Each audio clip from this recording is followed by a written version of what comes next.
चांदनी जी क्या कहना चाहते हो, कल जो एक इंसिडेंट हुआ अर्चना गौतम जी के साथ, जी आप भी you also from the same industry and उनको जिस तरह से मैनहैंडल किया गया, जी आपकी क्या प्रतिक्रिया है इसमें? देखिए, ये बहुत दुखद न्यूज़ है जो मैं कह रही हूँ, क्योंकि ये दिल्ली में इंसिडेंट हुआ है और जो हमारी पॉलिटिकल पार्टी है जिसने अराउंड 70 इयर्स हम पे राज किया है, तो उनके पार्टी ऑफिस के बाहर ये हादसा हुआ है। और बहुत ही मैं सच बताऊं तो मैं खुद 1 मिनट के लिए, जब मैंने रात में ये वीडियो देखा, तो मुझे 1 मिनट के लिए ये लगा कि ये एक्चुअल मतलब जो इंसिडेंट है जहाँ पे उनके साथ जो दुर्व्यवहार हुआ, उनका दुपट्टे को खींचा गया, उनको पुश किया गया, और स्पेशली जो एक मेरे दिल को बहुत अंदर से जो घात पहुंचा वो देख के कि जब उनके पिताजी को मैंने रोड पे देखा, जैसे उनको पुश किया गया, उनको मारा गया। और ये भी आप देखिए कि दिल्ली में जहाँ से पूरा हमारा देश चलता है, जिसको हम राजधानी बोलते हैं, अगर एक महिला जो नोन फेस है हमारी इंडस्ट्री की और उनके साथ ऐसा व्यवहार होता है, तो मैं शौक हूँ कि जो आम औरतें वहाँ पे कभी जाती होंगी या आप कह लो हेल्प के लिए, या जैसे आम कार्यकर्ता जाते हैं जिनमें कि बहुत सारी महिलाएं आज के डेट में जो हमारे राजनीति से जुड़ी हुई हैं, तो उनके साथ कैसा व्यवहार किया जाता होगा, ये मेरा मतलब इसको सोच के मैं थोड़ा घबरा गई एक बार देख के कि ऐसा इंसिडेंट कैसे हो सकता है, उनके साथ कैसे ऐसा दुर्व्यवहार किया जा सकता है। तो जब ये इंसिडेंट हुआ तो मैम क्या आपको उन्होंने कॉल किया या इस पूरे बारे में आपसे कुछ हेल्प मांगी? नहीं, मेरे साथ उनकी बात हुई, मैंने उनसे जानने की कोशिश भी की कि क्या इसका कारण रहा, तो वो बहुत ही, क्योंकि उन्होंने ऑलरेडी उस पार्टी से चुनाव लड़ा है पहले और उसके बाद वो इंडस्ट्री में आए हैं, बट जो उनका वो था वो बहुत ही नॉर्मली, शायद जैसे मैं भी अगर दिल्ली में हूँ तो हम लोग मिलते हैं, एक दूसरे से मिलना होता है हम लोग का, क्योंकि ऑलरेडी जो अभी महिला आरक्षण का जैसे आपने देखा वो बिल पास हुआ, उसी के ऊपर बातचीत होने के लिए वो लोग गए थे, बट उनको एंटर ही नहीं करने दिया गया गेट, जहाँ तक मुझे पता चला है। इवन अपने मीडिया भाइयों से भी दिल्ली में मुझे पता चला है, तो बट जो है कि वो घबराई हुई तो थी ऑब्वियसली, क्योंकि ऐसा कोई एक्सपेक्ट नहीं करता है जब आप एक ऐसी इतनी बड़ी जगह पे जाते हैं जहाँ पे सबको वेलकम है, कोई वहाँ अपॉइंटमेंट नहीं लिया जाता। जहाँ तक मैं भी खुद एक ऐसे बैकग्राउंड से आती हूँ, पॉलिटिकल बैकग्राउंड से, तो वो आम दरबार है, आम जनता के लिए वो दरबार है जहाँ पे हर किसी की बात सुनी जाती है। और जैसे वो गई और जितना मुझे पता चला, तो मुझे नहीं लगता कि ऐसा कुछ उनके साथ होना चाहिए था वहाँ पर। क्या उनके पिताजी और उनको कोई ऐसी कोई चोट आई है? जी, उन्होंने पूछा? जो मैंने भी वीडियोज़ में देखा है, मुझे ये पता चला है कि उनके पिताजी को काफ़ी चोट आई है, स्पेशली उनके स्टाफ को भी, जो बट उन्होंने कोशिश यही किया कि उनको निकाला जाए वहाँ से जितना जल्दी हो सके, और अब वो सुरक्षित हैं जहाँ तक मुझे पता चला है और मेरी बात हुई है। तो पिताजी के साथ तो काफ़ी मतलब बहुत ही ख़राब व्यवहार हुआ है। अर्चना के साथ तो हुआ ही हुआ है, बट उनके पिताजी को जैसे टारगेट किया गया और जैसे उनको मारा पीटा गया वहाँ पे, आप देख भी रहे होंगे, जितने भी हमने सोशल मीडिया पे वीडियोस देखे हैं उसमें भी वो एकदम सड़क पे गिरे हैं, और चेहरे पे उनके और पाँव में काफ़ी उनको चोट दिख रही है, मुझे उस वीडियोज़ में भी दिखी है, तो हुआ है उनके साथ बहुत। चांदनी जी, अक्सर देखा गया है कि आप आरएसएस में भी हो और आप महिला को लेकर के ना, एम्पावरमेंट को लेकर के आप जी। हमेशा से अगर अन्याय हो कोई लेडीज़ के खिलाफ तो आप एक स्टैंड लेते हो, तो आप इस चीज़ में आप किस तरह से, आप अर्चना के साथ किस तरह खड़े? नहीं, बिल्कुल मैं खड़ी हूँ, और मैं हमेशा से ये कहती आई हूँ कि जैसे अभी हमने हाल ही में मणिपुर का हादसा देखा, यूपी में हम लोग देखते रहते हैं, आए दिन कुछ ना कुछ ट्विटर पे भी आप देखते हो, ऐसे कुछ शर्मनाक वीडियोज़ हैं। मुझे ये समझ में नहीं आता कि औरत को क्यों ऐसे टारगेट किया जाता है हमेशा। और मैं अर्चना जी हैं, चाहे अर्चना जी की जगह कोई और भी होती, मैं उनको भी पूरा सपोर्ट करती हूँ, और मैं चाहती हूँ कि इस पर लीगल कार्रवाई हो इसको, क्योंकि जैसे आप अभी देख रहे हैं कितनी हम लोग उत्साहित थे जब हाल ही में मोदी जी ने पार्लियामेंट में महिला आरक्षण को लेके बिल पास किया। और ये बहुत ही मतलब आप देखिए, दो चीज़ें जहाँ पे एक तरफ कांग्रेस के बाहर, ऑफिस के बाहर ये हो रहा है दुर्व्यवहार, और दूसरी तरफ हमारी प्रेजेंट गवर्नमेंट इतना काम कर रही है महिलाओं को लेके, तो मैं तो उनके साथ पूरा सपोर्ट में हूँ, और लीगली उनको कोई भी अगर हेल्प चाहिए तो मैं उनके साथ बिल्कुल खड़ी रहूँगी, और उन जैसी कितनी भी जो भी महिलाएं हैं उनके साथ हमेशा मैं खड़ी रहूँगी। फिल्म निर्माण क्षेत्र में आना कैसे हुआ, मतलब एंटरटेनमेंट इंडस्ट्री में निर्माता बनना, वो भी महिला का होगा, कितना चुनौतीपूर्ण था आपका जी, क्षेत्र में आना? मैं खुद एक माँ हूँ, मेरी खुद की 13 साल की बेटी है। तो 2019 में मैंने फ़िल्म इंडस्ट्री में अपना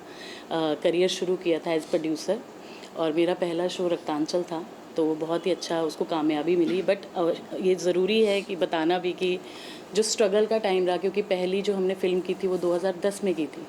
मिले ना मिले हम कंगना जी के साथ। और उसके बाद का जो समय रहा, ऑब्वियसली जो एक माँ का कर्तव्य होता है, पहले उसको मैंने पूरा किया। जब मेरी बेटी एकदम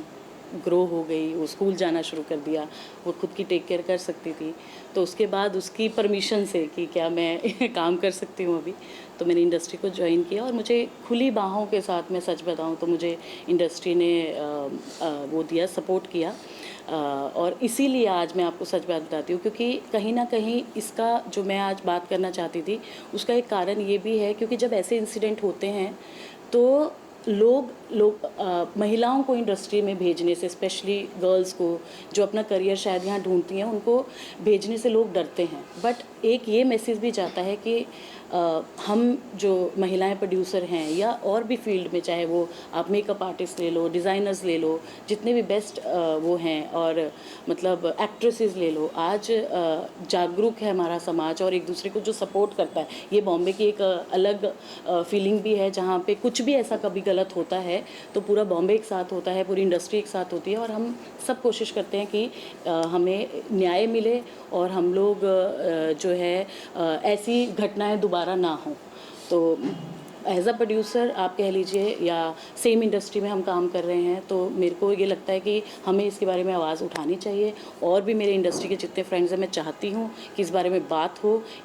उनको इस बात पे न्याय मिले और दोबारा ऐसी कोई घटना किसी के साथ भी ना हो, चाहे वो महिला ये हो। देखा जाए तो ये इंसिडेंट हुआ अभी तक के किसी की भी तरफ से, पॉलिटिकली कांग्रेस की तरफ से आप कोई बयान नहीं आया और अभी तक माफ़ी भी नहीं आई है। देखिए, मैं तो चाहूँगी, क्योंकि कोई भी पॉलिटिकल पार्टी है, अगर उनके ऑफिस से स्पेशली अब जैसे कांग्रेस का आज ही मैं मीडिया में देख रही थी, नाम बाहर आया है, तो मैं चाहूँगी, मैं रिक्वेस्ट भी करूँगी प्रियंका जी से और राहुल गांधी जी से कि जो भी लोग इसमें इन्वॉल्व हैं आपकी पार्टी के, उनसे माफ़ीनामा लिया जाए। उनको जो भी है, उनको इस अपराध की जो भी सज़ा मिलनी चाहिए लीगली, वो उनको मिलनी चाहिए। क्योंकि भीड़ में एक औरत पे अत्याचार करना, उसके बालों को नोचना, उसके पिताजी के साथ ऐसा व्यवहार करना, उनके स्टाफ के साथ ऐसा व्यवहार करना, और मैं जानना चाहती हूँ कि ऐसा क्यों उन्होंने किया। और इनके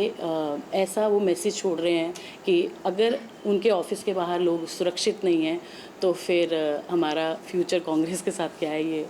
आप सब देख ही सकते हैं। चांदी जी, आप देश की सबसे बड़ी जो संगठन है आरएसएस, उसके साथ भी आप जुड़ी हैं, तो आपकी जी। संगठन में बात हुई इस मुद्दे को लेकर के? नहीं, अभी तो मेरी बात नहीं हुई है, क्योंकि मैं खुद ही, मतलब आप सोचिए कि मैं एक ऐसा सोर्स हूँ, मैं उनका जो आरएसएस का जो विश्व मांगल्य संगठन है, उसके मैं फिल्म उद्योग की हेड हूँ। मैं उनकी तरफ से फिल्म उद्योग में जब भी कोई ऐसी बातचीत होती है, हम लोगों को जोड़ते हैं मातृत्व के लिए, उसके बारे में बात करने के लिए कि जो हमारी रूट्स हैं स्पेशली वो कितनी स्ट्रॉन्ग होनी चाहिए। देखिए, उनका कारण ही ये है, विश्व मांगल्य संगठन का, ये संगठन बनाने का आरएसएस का, कि जो हमारी मदर्स हैं, जो आज की जो महिलाएं हैं, चाहे वो गर्ल हैं, जो आज के 50 साल बाद जो हमारा समाज है, हमारे जो बेटियां हैं, हमारे जो बेटे हैं, उनको ऐसा जो है नॉलेज और उनका जो संस्कार है इतना स्ट्रॉन्ग हो कि ऐसे हादसे ना हो समाज में। इसीलिए ये विश्व मांगल्य को भी, इस संगठन को भी बनाया गया है। इसको कुछ 12 साल हम लोग को काम करते हो गए। मैं कुछ अभी 4 या 5 साल पहले उनसे जुड़ी हूँ, और मैं यही चाहती हूँ। इसीलिए मैं आज जब मैंने ये न्यूज़ देखा तो कहीं ना कहीं मेरा हृदय बहुत दुखी हुआ कि हम जो काम कर रहे हैं एज अ विश्व मांगल्य सभा के, चाहे आप कह लो हम सब एक ही लेवल पे वहाँ पे हैं, वहाँ कोई प्रोड्यूसर कोई एक्टर नहीं है, सबको एक लेवल पे वहाँ पे जोड़ा जाता है। तो ये बहुत दुख की बात है कि इतना हम लोग एफर्ट करते हैं और उसके बाद भी ऐसे हादसे सामने आते हैं। तो कहीं ना कहीं हम कोशिश करेंगे कि जितना भी हमारे माध्यम से ये मैसेज जाए कि ऐसा नहीं होना चाहिए, और अगर ऐसा हुआ है तो इस पर हम लोग निंदा करें और कहीं ना कहीं उनको लीगली इंसाफ मिले इस चीज़ को लेकर। आपने पूछना चाहूँगा कि फिल्म मेकिंग बिजनेस में है, फिल्में जब बन जाती हैं तो आपकी जो सबसे बड़ा फॉर्मेलिटी होता है कि सेंसर से उसको सर्टिफिकेशन मिले। जी। हाल ही में एक बड़े 100 के एक्टर ने आरोप लगाया कि काफ़ी भ्रष्टाचार है जब आप सर्टिफिकेशन लेते हैं तो इतना आसान नहीं होता सर्टिफिकेशन लेना, उसके बारे में क्या राय है आपके? देखिए, ये तो मैं खैर इस न्यूज़ से मैं वाकिफ़ नहीं हूँ अभी, बट हाल ही में अभी मैंने खुद ने, मेरी गुजराती फ़िल्म आ रही है और बहुत अच्छी मेरी टीम है, तो हमें तो कोई ऐसा दिक्कत नहीं आया और बहुत इजीली जो एक प्रोसेस होता है इंडस्ट्री में, जो ये आपका टाइम प्रोसेस है उसको सबमिट करना, सेंसस सर्टिफिकेट के लिए बहुत सी उसमें टेक्निकल चीज़ें हैं कि कुछ ऐसा मान लो कोई फ़िल्म है जिसमें थोड़ा कंट्रोवर्शियल कुछ है तो वो कारण बन सकता है, बट अदरवाइज़ मुझे नहीं लगता कि ऐसा कुछ भ्रष्टाचार वाली कोई बात है। It's a very simple process, अगर आपका प्रोडक्ट अच्छा है तो। Thanks. ठीक।